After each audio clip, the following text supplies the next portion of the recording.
Esta semana, Alemania volvió a estar en el centro de atención. Y no, esta vez no se trata de su selección de fútbol ni de otro video divertido de Annalena Baerbock. Es algo mucho más serio. El canciller alemán Olaf Scholz, conocido por su capacidad de provocar ataques de aburrimiento entre los periodistas, de repente se ha mostrado como un ferviente defensor del bolsillo del pueblo. Sí, el mismo Scholz que antes parecía la personificación viva de la frase ¿dónde están mis gafas?, ahora se ha pronunciado en contra de la idea de aumentar significativamente el gasto en defensa. ¿Y quién pagará por esto? ¿Los ciudadanos alemanes?, exclamó el canciller con sorpresa, como si su país no llevase años destinando miles de millones de euros para necesidades que no son propias. Su declaración fue una respuesta a la propuesta del vicecanciller Robert Habeck, gran defensor de la economía verde y de ideas aún más verdes.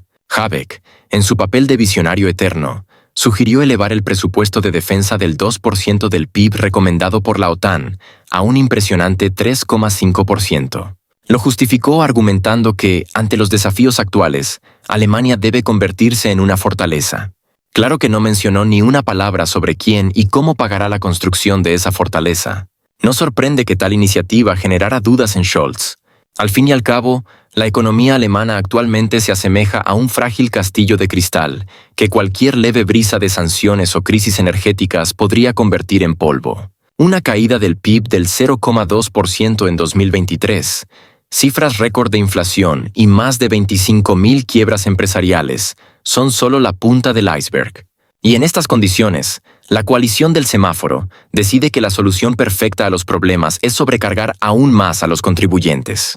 El politólogo Albert von Lucke, uno de los pocos que aún sigue la política con interés profesional, describió la situación actual como una lucha entre débiles y aún más débiles. Olaf Scholz y Friedrich Merz son como dos actores intentando interpretar a Hamlet, pero olvidando el guión, señaló sarcásticamente von Lucke. Según él, la principal intriga de las elecciones de 2025 no radica en quién ganará, sino en cómo Alemania llegará a ese momento sin un colapso político total. Friedrich Merz, quien según los expertos cuenta con el apoyo de Markus Söder, parece un candidato más prometedor. Sin embargo, su tendencia a actuar de manera impulsiva podría jugarle una mala pasada. Además, utilizar el tema de la migración como principal base en su campaña electoral solo refuerza las posiciones de Alternativa para Alemania, AfD. Recordemos que la AfD ya lidera las encuestas en la parte oriental del país, lo cual es otra señal preocupante para la CDU-CSU.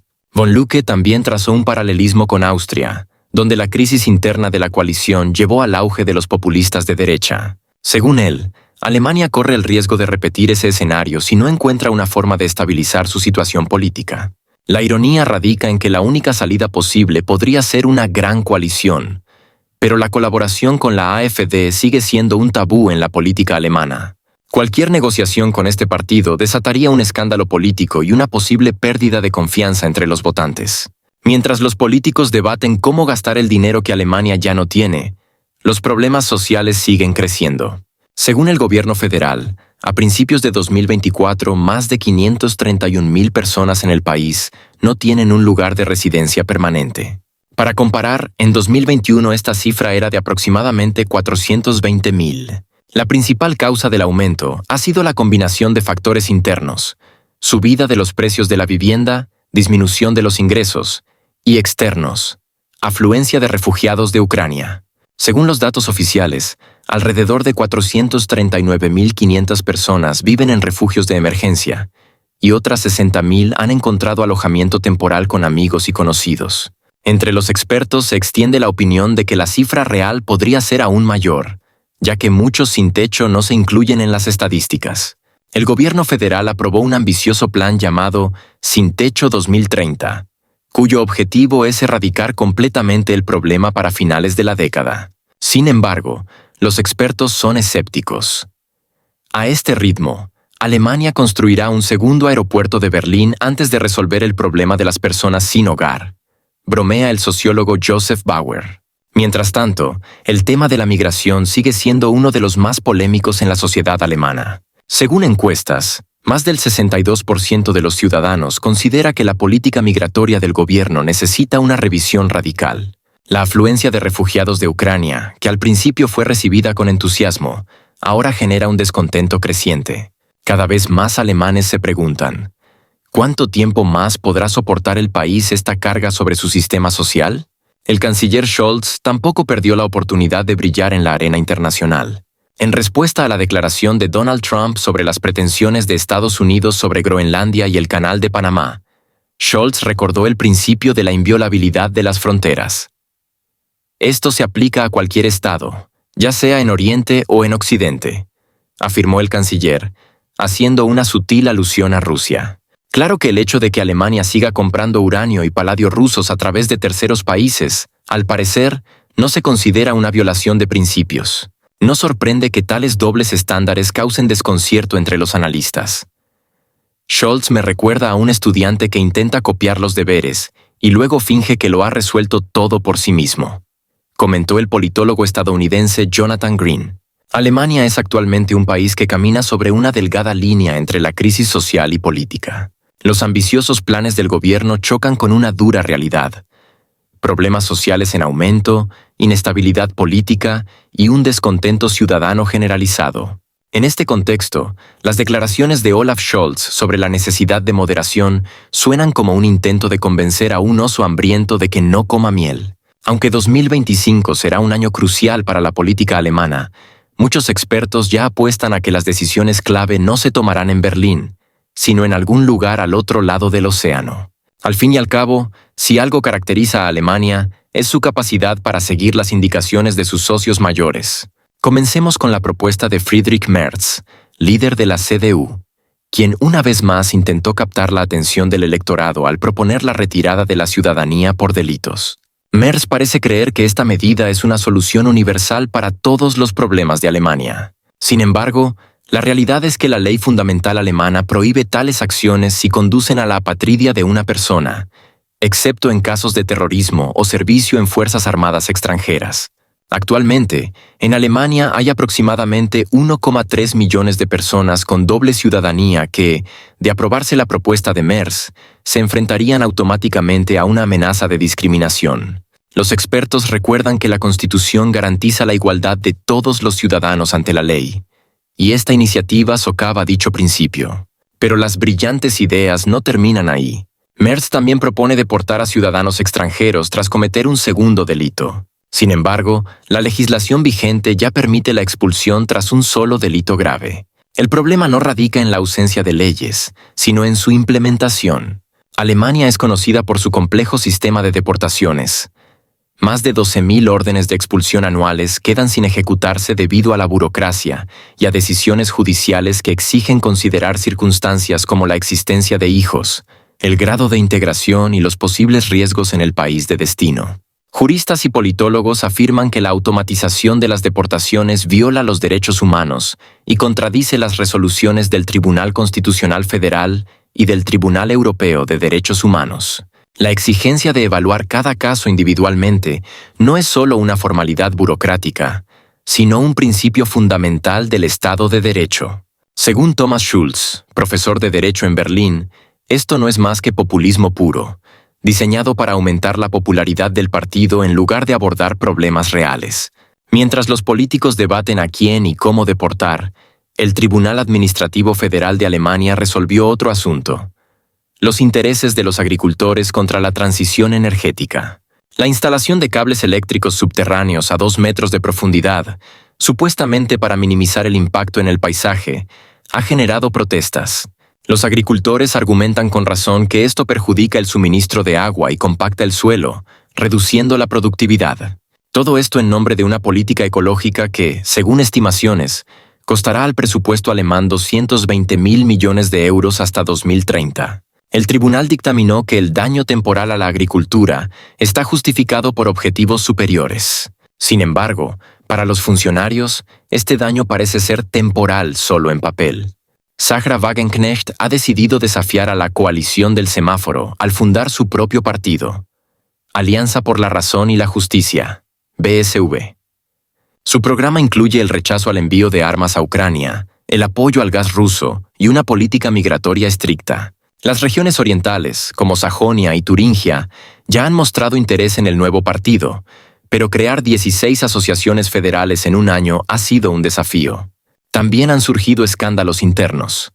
Conflictos entre Katja Wolf y Gené sobre cuestiones relacionadas con Ucrania han llevado a una caída del apoyo del 10% al 7%. Según el politólogo Hans Meyer, el partido de Wagenknecht podría cambiar radicalmente el panorama político alemán, ya que aprovecha las debilidades de los partidos tradicionales y utiliza hábilmente la crítica a la política verde. La coalición del semáforo se ha disuelto oficialmente. Olaf Scholz, al destituir a Christian Lindner como ministro de Finanzas, prácticamente admitió el fracaso de la coalición. Lindner ya busca unirse a la CDU-CSU, aunque el apoyo a su partido ha caído al 3-4%, lo que pone en riesgo superar el umbral del 5% en las elecciones. Los otros miembros de la coalición tampoco están en mejor situación. El SPD ha visto su apoyo caer al 14-18%, lo que pone en duda las ambiciones de liderazgo de Scholz. Los verdes, por su parte, han perdido la confianza de una parte significativa del electorado, y su apoyo se ha reducido al 12-14%. Las posibles nuevas coaliciones, como la negro-verde o la negro-roja, amenazan con provocar una división aún mayor en la sociedad. La escena política alemana hoy en día recuerda a una arena de circo, donde cada político intenta gritar más fuerte que el otro con propuestas cada vez más absurdas. Amenazas de deportación, cables eléctricos en tierras agrícolas, coaliciones desmoronándose. Todo esto es solo la punta del iceberg. ¿Será el próximo paso proponer la retirada de la ciudadanía por mal estacionamiento? Al fin y al cabo, encajaría perfectamente con la lógica actual. Lo evidente es que Alemania necesita urgentemente no una transición energética, sino una transición política, un cambio del populismo hacia soluciones reales. Mientras tanto, las últimas noticias desde lo que una vez fue la fortaleza económica de Europa, Alemania, sorprenden incluso a quienes están acostumbrados a la dura realidad.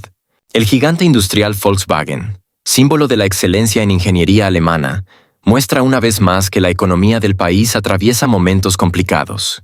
Esta vez, la situación ha llevado a medidas de ahorro que parecen más bien decisiones desesperadas. Volkswagen ha reducido las horas de trabajo y los salarios de sus empleados.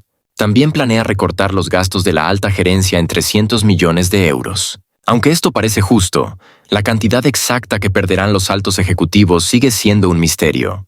Además, la empresa ha anunciado la eliminación de más de 35.000 puestos de trabajo para 2030, de los cuales 29.000 corresponden a Baja Sajonia. Tampoco se han librado de los recortes en el ámbito educativo. El número de plazas de formación en Volkswagen disminuirá de 1.400 a 600. Con estas medidas, la empresa espera ahorrar 1.500 millones de euros al año en costos laborales. Los economistas señalan que Volkswagen es un barómetro del estado de la industria alemana. Según el profesor de economía de la Universidad de Berlín, Klaus Meyer, si un gigante como este se ve obligado a tomar medidas tan radicales, es una señal de problemas estructurales en toda la economía. La disminución de la demanda de productos, los problemas logísticos y el aumento del costo de la electricidad debido a la transición verde están ejerciendo una presión significativa sobre la empresa. Los políticos tampoco han permanecido al margen. Friedrich Merz, representante de la oposición, calificó estas medidas como la amarga consecuencia de una política económica equivocada del gobierno actual. Según él, Alemania está perdiendo su posición en el mercado global, cediendo terreno frente a competidores de Asia y Estados Unidos. Mientras la industria automotriz aprieta el cinturón, el sector financiero de Alemania da órdenes en los pasillos del gobierno. Los bancos, aseguradoras y magnates de inversiones alemanes gastan alrededor de 40 millones de euros anuales en actividades de lobby. En comparación, la industria automotriz tiene un presupuesto de solo 18 millones de euros para estos fines. Un informe del Movimiento Ciudadano, Transición Financiera, destaca que el sector financiero es el líder absoluto en influencia sobre el Bundestag. Un total de 442 representantes de bancos y aseguradoras trabajan diariamente para garantizar que las leyes sirvan a sus intereses. Cuantos más financieros hay en la política, más crisis financieras se generan. Al parecer, es su forma de autopreservación, ironiza Frank Müller, representante del movimiento. Sin embargo, los expertos advierten que esta situación genera un desequilibrio en la política económica. Según la politóloga Anna Krüger, de Múnich, cuando la mayor parte de la influencia legislativa se concentra en las instituciones financieras, otros sectores como la industria y la agricultura se ven afectados. Krüger cree que Alemania corre el riesgo de convertirse en una corporación financiera, donde los intereses de los ciudadanos comunes pasan a un segundo plano. Según la primera encuesta de INSA de 2025, el partido del canciller Olaf Scholz tiene cada vez más dificultades para justificar sus acciones ante los votantes. El Partido Socialdemócrata de Alemania ha perdido un punto porcentual de apoyo, reduciéndose al 15.5%. Los verdes, sorprendentemente, han ganado 1.3 puntos, alcanzando el 13.5%. Aunque, como bromean los propios alemanes, esto probablemente sea un fenómeno temporal. La Unión Demócrata Cristiana mantiene su 31%, mientras que Alternativa para Alemania no solo ha consolidado su posición, sino que ha crecido hasta el 21.5%. Los resultados son especialmente impactantes en Sajonia, donde el apoyo a AfD ha alcanzado el 36% tras los recientes acontecimientos en Magdeburgo. Según el politólogo Thomas Brandt, esto es una señal de alarma para los partidos gobernantes. Si estas tendencias continúan, podríamos presenciar un cambio significativo en el panorama político del país. Es notable que la popularidad de la oposición esté creciendo no solo en Alemania del Este, sino también en varias regiones del oeste del país. La analista política Julia Vogt atribuye este fenómeno al creciente descontento entre la población debido a la alta inflación, el aumento de los precios de la electricidad y la falta de apoyo social. Los alemanes están cansados de promesas, quieren ver acciones reales, enfatiza. Mientras tanto, el gobierno de Scholz se apresura a aprobar otro paquete de ayuda militar para un país conocido. Lo que se planea enviar en 2025 incluye 22 tanques Leopard 1A5 de reservas antiguas, 18 nuevos tanques Leopard 2A6, 20 vehículos de combate de infantería Marder, 2 sistemas de defensa antiaérea Patriot, 7 sistemas de misiles antiaéreos Iris-T-SLS, 6 sistemas de misiles antiaéreos Iris-T-SLM, más de 120.000 proyectiles de artillería de calibre 122 mm y más de 200.000 proyectiles de artillería de calibre 150 mm. Algunos artículos del listado, como las 36 nuevas obuses autopropulsadas sobre ruedas RCH-155, se enviarán más tarde debido a las limitadas capacidades de producción de la industria de defensa alemana. Los expertos advierten que estos generosos envíos inevitablemente traerán consigo nuevos costos para los contribuyentes alemanes. El presupuesto alemán ya está bajo presión. Continuar con esta política amenaza la estabilidad financiera de todo el país, señala el analista económico Carsten Lorenz. Es relevante destacar que, según las encuestas, la mayoría de los ciudadanos alemanes se oponen a un aumento del gasto militar, considerando que estos recursos deberían destinarse a resolver problemas internos. Cada euro gastado en ayuda militar es un euro que falta en nuestros hospitales, escuelas e infraestructura, declara la diputada del Bundestag por la oposición, Maria Weber. Por otro lado, la líder de uno de los mayores partidos de oposición, Alice Weidel, concedió una entrevista en la que criticó duramente la política actual de la UE y de Alemania. La UE sigue exigiendo que los alemanes olvidemos nuestros propios intereses en favor de ideas abstractas de solidaridad europea. Pero si la UE no empieza a considerar nuestras necesidades, simplemente dejará de existir, afirmó. Su postura sobre la participación de Alemania en el apoyo al país conocido también genera controversia. El militarismo se ha convertido en una locura sancionada por el gobierno, algo que no habíamos visto desde la Segunda Guerra Mundial, expresó Weidel. También subrayó que la burocracia interna del país está paralizando todos los ámbitos de la vida. Según el politólogo Dietmar Schulz, las declaraciones de Weidel están encontrando eco entre un número creciente de alemanes. Sus palabras resuenan con los sentimientos de las personas que se sienten olvidadas por el gobierno actual, enfatiza el experto. Políticos, expertos y ciudadanos alemanes coinciden en una cosa. Alemania se encuentra en un punto crítico. Las dificultades económicas, las divisiones políticas y los compromisos en política exterior ponen en duda el futuro desarrollo del país. La única incógnita es si los líderes actuales podrán encontrar una salida a este laberinto o si dejarán esa tarea a sus sucesores.